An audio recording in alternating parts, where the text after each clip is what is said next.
Let's face it, most modern stress management advice feels like a quick fix.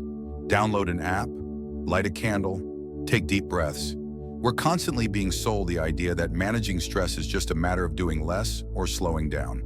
And while that can help momentarily, it rarely touches the core of what's really going on beneath the surface. I've been there, overwhelmed, burned out, feeling like I was barely keeping my head above water, even while doing everything the self-help books and wellness influencers suggested. The truth? Meditation timers and aroma diffusers didn't stop the anxiety. They just made me feel like I was supposed to be okay, even when I wasn't. The real turning point came when I stumbled on something ancient: Stoicism. Not the emotionless, stiff version some people imagine, but the practical, grounded kind taught by thinkers like Marcus Aurelius, Epictetus, and Seneca. These were people who lived through war, exile, disease, and they developed tools to remain calm, focused, and strong through it all. Stoicism didn't teach me to escape stress. It taught me to confront it, learn from it, and become stronger because of it. It reframes stress as a signal, not of weakness, but of opportunity. An invitation to build resilience rather than run from discomfort. So if you're tired of temporary hacks and shallow fixes, maybe it's time to dig deeper, to look to ancient wisdom that's endured for centuries. I'll walk you through 8 Stoic techniques that changed how I handle stress, and maybe they'll change something for you too. Let's get into it. Number 1, practice daily affirmations. Have you ever looked in the mirror and thought, I don't even recognize myself anymore? Not because of a single dramatic failure, but because life slowly wore you down. Deadlines, responsibilities, expectations. You keep showing up, doing what's required, but deep down, there's a quiet voice asking, how much longer can I keep this up? Have you ever hit a moment when everything seemed to unravel at once? A missed opportunity, a conversation that left you doubting yourself, a stretch of days where even small tasks felt heavy. That was me not long ago. I had moved to a new city for a job that looked great on paper. Within weeks, the role was overwhelming, the support system was non-existent, and my confidence took a hit. It wasn't a dramatic breakdown, more like a slow erosion of belief. I wasn't falling apart, but I wasn't thriving either. Then one evening, I came across a video discussing Stoicism. A simple idea stood out. Your thoughts shape your reality. Speak to yourself like someone you care about. It struck me. I had been feeding my mind a steady stream of criticism. No wonder I felt defeated. The next morning, I decided to try something different. I paused before checking my phone, sat in silence, and said out loud, I am not behind. I am learning, growing, and adapting. Today, I will focus on progress, not perfection. At first, it felt unnatural, but I kept going. And slowly, the words started to take root. I began to shift, not just how I spoke to myself, but how I handled pressure, setbacks, and uncertainty. Even some of the most successful people in history have turned to this kind of inner dialogue. Take Muhammad Ali, for example. Long before he was a world champion, he was declaring to the world, and more importantly to himself, I am the greatest. It wasn't arrogance, it was affirmation. He repeated it so often that it became truth in his mind before it ever showed up in the ring. That kind of self-belief doesn't come from waiting to feel confident. It comes from choosing your words with intention, again and again, until your mind believes them, even when the world doubts you. Daily affirmations aren't about ignoring your problems. They're about preparing your mind to face them with clarity and strength. The Stoics understood this well. They didn't leave their mindset up to chance. They trained it, daily, deliberately, by reminding themselves of their values, resilience, and the temporary nature of struggle. And here's the truth. It won't always feel like it's working. Some mornings you'll go through the motions. Some days chaos will strike before you even finish your coffee. But that's exactly why the practice matters. You don't wait until you feel strong to train your body. You train so that when strength is needed, it's already there. Affirmations do the same for your mind. What I've learned is simple. The way you speak to yourself shapes how you show up in the world. Change that, and everything else begins to shift. You won't always control what happens to you, but you can control the voice that guides you through it. So tomorrow morning, before the noise starts, take 60 seconds. Speak with intention. Speak with strength. You'll be surprised how far that 1 minute can carry you. All right, let's move on. Number 2, engage in premeditation of evil. Imagine a seasoned mountain climber preparing for an ascent. Before they ever set foot on the mountain, they've already thought through dozens of possible obstacles, sudden storms, equipment failures, injuries. They don't visualize these setbacks to scare themselves. They do it to prepare so that when the unexpected happens, they already know how to respond. This is the spirit of premeditation of evil, a powerful Stoic practice that can strengthen your mind for life's unpredictable challenges. At first glance, it might seem strange. Why spend time imagining things going wrong? Isn't that just inviting negativity? Not at all. The Stoics weren't pessimists, they were realists. They understood that life is filled with obstacles, and by mentally rehearsing potential difficulties, they could meet adversity with resilience rather than panic. It's not about living in fear of the worst. It's about removing the fear by being prepared for it. A few years ago, I had a critical business trip lined up that could open major doors for my career. Flights, meetings, negotiations, everything had to fall into place. Instead of simply hoping everything would go smoothly, I sat down and asked myself, what could go wrong? I listed everything: missed flights, lost documents, failed meetings, and created a backup plan for each. When minor issues inevitably arose, I handled them with calm and confidence, not because I'm naturally fearless, but because I had already faced these possibilities in my mind. History gives us countless examples of great leaders who practiced this same mental preparation. Take Abraham Lincoln, for instance.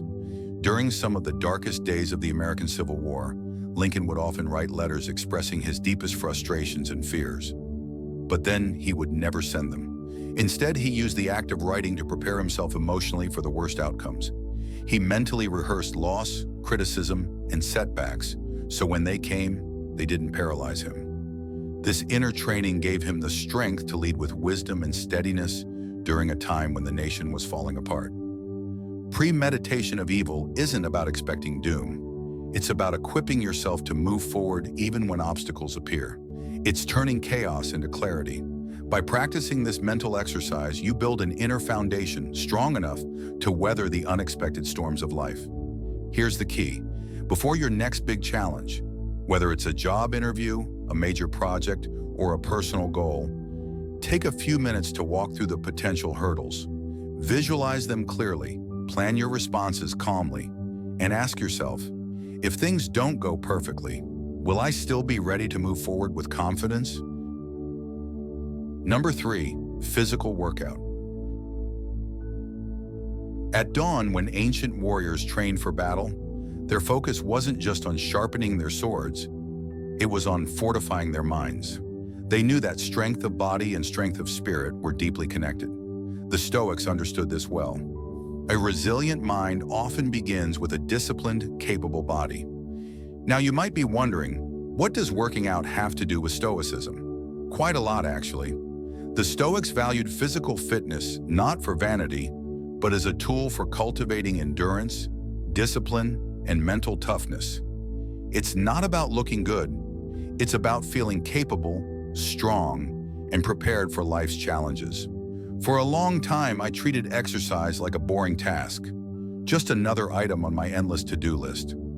I was going through the motions without any deeper purpose. But when I started seeing fitness through a Stoic lens, everything changed. The concept of voluntary discomfort, choosing hard things to build strength, resonated deeply with me. And what's a better example of that than pushing your physical limits? Every time you lift heavier weights, push through the final stretch of a long run, or hold a difficult yoga pose, you're practicing resilience. You're learning in a very real and physical way that discomfort can be overcome. Over time, this practice spills into every area of life. You become less reactive, more patient, and better equipped to handle stress. For me, the gym became more than just a place to train my body. It became a sanctuary where I honed my mind. During a particularly tough season, When work was overwhelming and personal challenges stacked up, I didn't collapse under the pressure.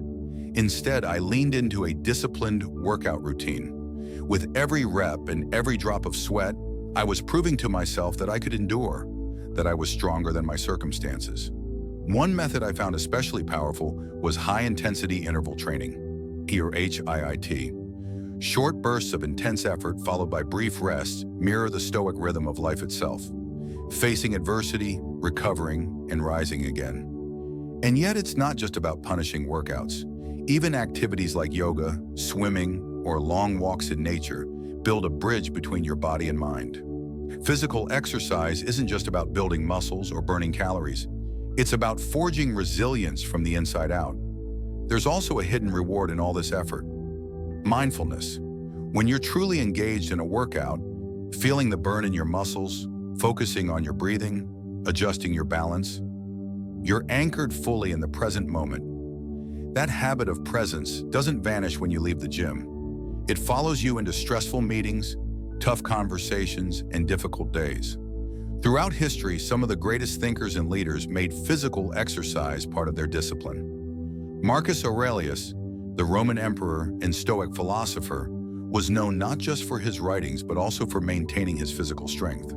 He understood that ruling an empire demanded both a sharp mind and a strong body. His physical training wasn't vanity. It was preparation for the immense mental battles he faced every day. Next time you're tempted to skip a workout or settle into comfort, remind yourself, you are not just training your body, you are tempering your spirit. Ask yourself, am I embracing voluntary discomfort today to build a stronger, more resilient version of myself for tomorrow? Number 4, journaling. Think of your mind like a cluttered room. Thoughts, worries, dreams, and to-do lists are all scattered across the floor. Now imagine journaling as the simple act of picking things up, sorting them out, and placing them where they belong. It doesn't make the room perfect, but it gives you space to breathe, move, and think clearly. That's the power of journaling. Now I know what you might be thinking. Journaling? Isn't that just for teenagers with diaries? But hear me out. Journaling is a cornerstone of Stoic practice and a powerful tool for managing stress. It's not about venting or recounting your day. It's about deep reflection, self-improvement, and mental clarity. The Stoics, like Marcus Aurelius, kept extensive journals. Meditations is essentially a collection of his personal reflections. These writings were never meant for publication. They were his way of processing thoughts, practicing self-discipline, and maintaining perspective. And it's incredibly relatable. Imagine a Roman emperor with all the pressures of ruling an empire, sitting down each night to write about his thoughts and worries. Journaling has been a game changer for me. I started during a particularly stressful time in my life. I was dealing with job pressures, relationship issues, and a general sense of overwhelm. Writing things down helped me untangle the mess in my head. It was like having a conversation with myself, honest, raw, and unfiltered. Here's an example. One night, I was feeling particularly anxious about a big project at work. Instead of letting the anxiety fester, I wrote down everything I was worried about. What if I failed? What if I wasn't good enough? Just putting those fears into words made them less daunting. I could see them for what they were, temporary and manageable. Journaling isn't just about writing down fears and anxieties, though. It's also about reflection and gratitude. Every night, I write about 3 things I'm grateful for. It's a simple practice, but it shifts my focus from what's wrong to what's right. It's a reminder that no matter how stressful things get, there are always positive aspects in my life. There are different ways to journal, so find what works best for you. Some people prefer structured journals with prompts, while others like a blank page to freely express their thoughts. Personally, I use a combination. I have a gratitude journal, a reflective journal for deeper thoughts, and a work journal to track my goals and progress. One powerful Stoic journaling technique is to start your day with intention. Every morning, I write about my goals for the day, potential challenges, and how I plan to handle them. It sets a focused, proactive tone for the day. At night, I reflect on what went well, what didn't, and what I can improve. It's a continuous loop of planning, action, and reflection. Leonardo da Vinci, one of history's greatest minds, was also an avid journaler.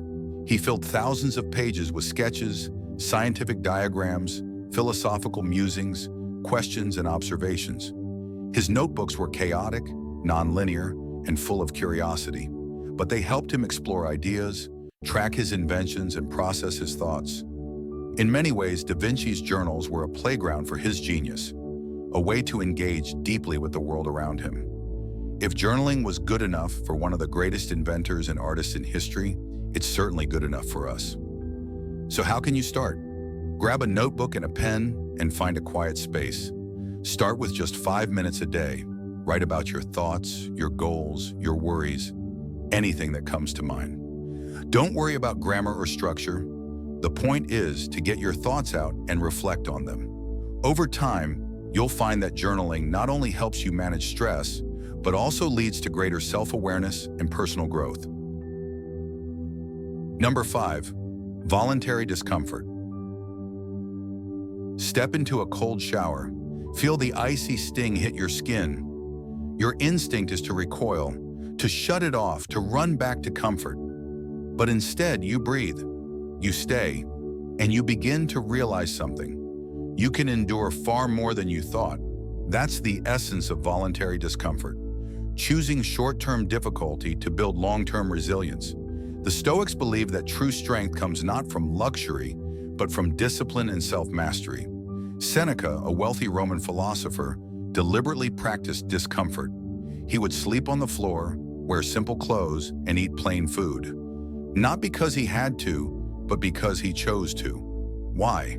To remind himself that he could be content with less, and to weaken fear of hardship. In modern life, we often chase ease, heated seats, instant delivery, entertainment on demand. But comfort can dull the edges of our character. Stoicism flips that. It challenges us to face discomfort on purpose. Whether it's taking a cold shower, fasting for a day, walking instead of driving, or doing something that scares you, these small acts train your mind to stop fearing discomfort. You learn that pain is temporary, but the growth it brings is lasting. Personally, I started practicing voluntary discomfort by turning off the air conditioner during hot nights. At first, it was frustrating. I couldn't sleep well, but after a few nights I adapted, and something shifted. I became less irritable during the day, more tolerant of frustration, and more focused. That little discomfort had created a ripple effect across my mental habits. Take, for instance, athletes and military personnel, groups that intentionally seek out discomfort to build strength, endurance, and mental toughness. Navy SEALs endure freezing water, sleep deprivation, and brutal training not because they enjoy suffering, but because it builds a mental edge. Similarly, elite athletes often train in harsh conditions or fast from comforts to sharpen their focus and discipline. These extreme examples highlight a truth we can all apply on a smaller scale. Controlled discomfort strengthens the will. You don't need to climb mountains or train like a soldier to benefit. Start small. Skip your morning coffee for a day. Walk instead of drive. Wake up an hour earlier. Sleep on the floor for one night. These acts may seem trivial, but their impact is cumulative. Each time you choose discomfort willingly, you're reinforcing the idea that you're in control. Not your cravings, not your routines, not even your fear. And that control, that's real freedom. Think of it like forging steel. It must go through fire to become strong. Voluntary discomfort is your personal forge. Every time you resist the urge to choose comfort, you're tempering your resilience. You're telling your mind, I'm not afraid of being uncomfortable. And that quiet confidence carries into the rest of your life, from how you handle criticism to how you respond to stress. So ask yourself, where can I invite a little discomfort today? Not to punish myself, but to prepare myself. That wraps up today's video. We've uncovered some timeless and powerful Stoic techniques to help manage stress more effectively. These aren't just surface-level tips. They're drawn from ancient wisdom that has stood strong for centuries. The Stoics understood adversity well, and their insights remain incredibly relevant in today's fast-paced world. If you're just starting out, take small steps. Be consistent and pay attention to how these practices influence your mindset and stress levels over time. Remember, the goal isn't to eliminate stress entirely. That's unrealistic. Instead, it's about strengthening your inner resilience so you can face life's challenges with clarity and composure. I'd love to hear from you. Have you tried any of these techniques before? What has worked for you? Or do you have your own methods for handling stress? Share your thoughts in the comments. Let's build a space where we can all grow and learn together. If you found value in this video, please give it a like and subscribe to the channel. Don't forget to hit the notification bell so you won't miss any upcoming content. We've got more exciting topics coming your way, from deeper explorations of philosophy to practical tools for personal growth and mental strength. Stress is an unavoidable part of life, but it doesn't have to control you. With the right mindset and tools, you can take charge of your response and create a more grounded, fulfilling life. Stay resilient, stay stoic, and I'll see you in the next one.